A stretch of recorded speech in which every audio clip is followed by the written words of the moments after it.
inspiratsioon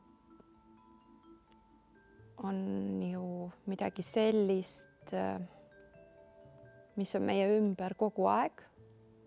Me peame lihtsalt märkama.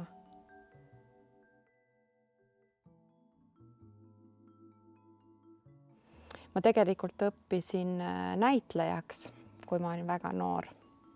Ja siis, kui ma olin jõudmas oma diplomini, siis ma sain lõplikult aru, et see ei ole ikkagi üldse see, mis ma peaksin tegema.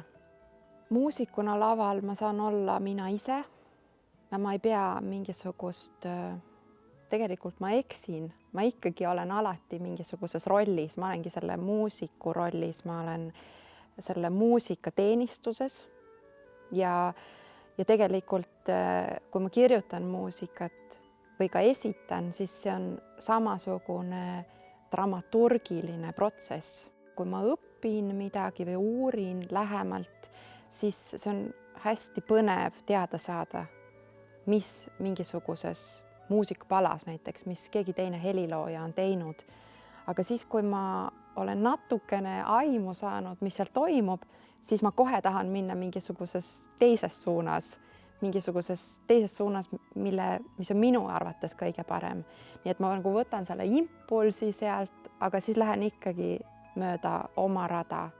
See kvintett, millega me siin lavale tuleme, on mul kokku pandud sellest põhimõttest, et need on mu väga head sõbrad ja ma tahan nendega aega koos veeta.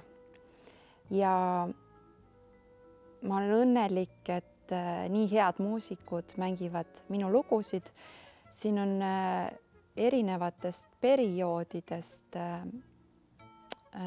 asju, mingiste ansamblite repertuaarist, mida enam ei eksisteeri, aga on ka täiesti uusi lugusid. Siin on paar lugu ühest sellisest lavateosest, mis ma tegin eelmine aasta Nargen festivalil.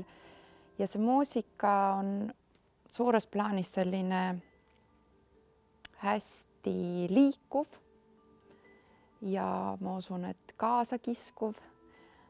Vähemalt meil endal on alati hästi mõnus seda mängida, see on selline kõrge energiaga ja siis vahel on jälle vaiksemad mõtisklushetked. Ma arvan, et see on selline värviline muusika.